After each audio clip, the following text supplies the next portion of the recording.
Welcome to Mouni media. Thangar பச்சான்னு சொன்ன உடனே இப்போ எம்பிக்கின்றாரு அவர் தானே அப்படின்னு சில பேர் கேட்பாங்க. ஏய், அவர் நிறைய படங்கள் நடிச்சிருக்கிறாருப்பா அப்படின்னு சில பேர் கேட்பாங்க. அவர் டைரக்டர்ப்பா, ஃபேமஸான படங்கள்லாம் எடுத்திருக்கிறாரு அப்படின்னு சில பேர் கேட்பாங்க. ஆனால் இவருடைய பிரதான தொழில் கேமராமேனுங்க. இவர் அதாவது ஒரு படத்தை படம் பிடிக்கிற ஒளிப்பதிவு இயக்குனர், சினிமாட்டோகிராஃபர் தான் இவருடைய முதன்மையான தொழில். ஃபஸ்ட்டு சினிமாட்டோகிராஃபர், அப்புறமா டைரக்டர், அப்புறமா ஆக்டர், அப்புறமா இப்போ ரீசண்டாக நாடாளுமன்ற உறுப்பினராக போட்டி போட்டிருக்கிறாரு. இவர் தமிழ் சினிமாவுக்காக என்னென்ன படங்கள் டைரக்ஷன் பண்ணியிருக்காரு அப்படின்றத தான் நம்ம இந்த வீடியோவில் பார்க்க போகிறோம். அதுக்கு முன்னாடி இவர் சினிமாட்டோகிராஃபர் இல்லையா, அதுதான் இவருடைய தொழில்.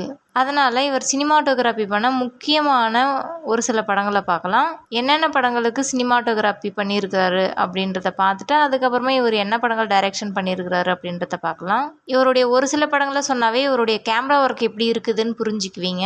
அவ்வளவு திறமையான சினிமாட்டோகிராஃபர் இவர். காதல் கோட்டை அப்படின்ற படத்துக்கு இவர் தான் கேமரா ஒர்க்கு. அந்த கேமரா ஒர்க் உங்களுக்கு பிடிச்சிருந்தா கமெண்டில் சொல்லுங்கள். அதுக்கப்புறமா மறுமலர்ச்சி இந்த படத்துக்கு இவர் தான் கேமரா ஒர்க்கு. அதுக்கப்புறமா கேப்டன் விஜயகாந்த் நடித்த கள்ளழகர் படத்துக்கும் இவர் தான் சினிமாட்டோகிராஃபி பண்ணியிருக்கிறாரு. அதுக்கப்புறமா வான்மதி படத்துக்கும் இவர் தான் சினிமாட்டோகிராஃபி பண்ணியிருக்கிறாரு. அதுக்கப்புறம் பாண்டவர் பூமி படத்துக்கும் இவர் தான் சினிமாட்டோகிராஃபி பண்ணியிருக்கிறாரு. இவர் 25 படங்களுக்கு சினிமாட்டோகிராஃபி பண்ணியிருக்கிறாரு. இப்போ நம்ம இவர் டைரக்ஷன் பண்ண படங்களை பார்க்கலாம். இவர் முதல்ல ஒரு படம் டைரக்ஷன் பண்ணுறாரு. அது தமிழ் சினிமாவில் ஒரு வித்தியாசமான கதைக்களமாக இருக்குது. அவ்வளவு சூப்பரான படத்தை எடுத்திருக்கிறாரு அப்படின்ட்டு மிகப்பெரிய பாராட்டும் அவ்வளவு வரவேற்பும் கொடுத்தாங்க அந்த படத்துக்கு. அந்த படம் தாங்க 2002 வெளியே வந்த அழகி அப்படின்ற படம். அதுக்கப்புறமா சொல்ல மறந்த கதை அப்படின்ற ஒரு படம். தமிழ் சினிமாவே சொல்ல மறந்த கதை அப்படின்ட்டு அந்த படத்தை அவர் விளம்பரப்படுத்தினார். நடிகர் சேரனை வச்சு அந்த படத்தை டைரக்ஷன் பண்ணார். அந்த படமும் ஒரு வித்தியாசமான கதைக்களமாக தான் இருந்தது. ஆனால் அழகி படம் ஹிட்டான அளவுக்கு சொல்ல மறந்த கதை ஹிட்டாகலை. ஆனால் ஓரளவுக்கு நல்ல வரவேற்பு அடைஞ்சுது அந்த படம். அதுக்கு முன்னாடி இவர் நாவல்கள், சிறுகதைகள்லாம் எழுதியிருக்கிறாரு. இவர் எழுதின முக்கியமான 2 நாவலில் அந்த 2 நாவலையுமே இவர் படமாக பண்ணியிருக்கிறாரு. அது என்ன படம், அது என்ன நாவல் அப்படின்றத அப்புறமா பார்க்கலாம். 2002 2 படங்கள் டைரக்ஷன் பண்ணிட்டாரு. அழகி படம் வெற்றி அடைஞ்சதுமே சொல்ல மறந்த கதை அப்படின்ற படத்தை டைரக்ஷன் பண்ணிட்டாரு. அதுக்கப்புறமா 2004 ஒரு படம் டைரக்ஷன் பண்ணுறாரு. தென்றல் அப்படின்ற படத்தை டைரக்ஷன் பண்ணுறாரு. இந்த படம் சுமாராக தான் போச்சு. அதுக்கப்புறமா 2005 திரும்பவும் ஒரு படம் டைரக்ஷன் பண்ணுறாரு. சிதம்பரத்தில் ஒரு அப்பா சாமி அப்படின்ற படத்தை டைரக்ஷன் பண்ணுறாரு. இதுவுமே சுமாராக தான் போச்சு. அதுக்கப்புறமா ஒரு 2 வருஷம் கேப் எடுத்துன்னு 2007 ஒரு படம் எடுக்கிறாரு. அந்த படம் Tamil Nadu state film award win பண்ணுச்சு. பெஸ்ட் டைரக்டருக்கான அவார்டையும் வின் பண்ணார். அந்த படம் எல்லாருக்குமே பிடிச்சி போச்சு. அதுக்கு காரணம் என்னன்னா, எல்லாருமே பள்ளிக்கூடத்தில் படிச்சுட்டு தான் வருவாங்க. படிச்சுட்டு அவங்கவுங்க ஒரு லெவலில், சில பேர் ஏழையாக இருப்பாங்க, சில பேர் பணக்காரராக இருப்பாங்க. ஆனால் எல்லாருக்குமே பள்ளிக்கூட நினைவுகள் அப்படின்றது தவிர்க்க முடியாத ஒன்று. அந்த பள்ளிக்கூடத்தை நினைவுபடுத்துகிற மாதிரி அந்த படம் இருக்கும். அந்த படம் தாங்க 2007 வெளியே வந்த பள்ளிக்கூடம் அப்படின்ற படம். இந்த படம் சூப்பர் டூப்பர் ஹிட் ஆச்சு. இந்த படத்தை எல்லாருமே குடும்பமாகவும் ஃப்ரெண்ட்ஸோட சேர்ந்துனும் இந்த படத்தை கூட்டமாக பார்த்தாங்க. அது மட்டும் இல்லாமல் ஸ்கூல் பசங்களெல்லாம் கூட்டின்னு போயிட்டு இந்த படத்தை காட்டினாங்க. அதுக்கப்புறமா அதே வருஷத்தில் இன்னொரு படத்தை டைரக்ஷன் பண்ணுறாரு. அதுதான் அவர் எழுதின நாவலவே படமாக டைரக்ஷன் பண்ணார். அவர் எழுதின அந்த நாவலாகவே வெளியிடும்போது மிகச்சிறந்த பாராட்டுகள்லாம் வாங்குச்சு.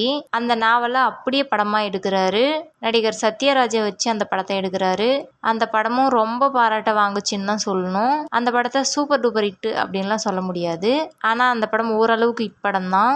அந்த படத்தை பார்க்கறதுக்கு அப்படியே கண்கலங்க வைக்கும். இந்த படத்தை பிடிக்காதவங்க யாருமே இருக்க மாட்டீங்க. அப்படி யாராவது இருந்தீங்கன்னா கமெண்ட்ல சொல்லுங்க. அந்த படம் தாங்க 9 ரூபாய் நோட்டு. இது அவர் எழுதின நாவலே அப்படியே படமா பண்ணாரு. அதுக்கப்புறமா என்னன்னே தெரியல, என்ன காரணம்னு தெரியல. வேற ஏதாவது ஒர்க்கா இருந்தாரா இல்ல வேற ஏதாவது ப்ராப்ளமான்னு தெரியல. ஒரு 5 வருஷம் எந்த படமுமே பண்ணவே இல்லை. ஏன்னா 2007 பள்ளிக்கூடம் படம் சூப்பர் டூப்பர் ஹிட்.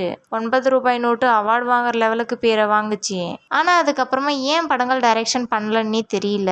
ஒரு 5 வருஷம் கேப் விட்டுட்டாரு. அதுக்கப்புறமா திரும்பவும் அவர் எழுதின இன்னொரு நாவலவே படமா பண்றாரு.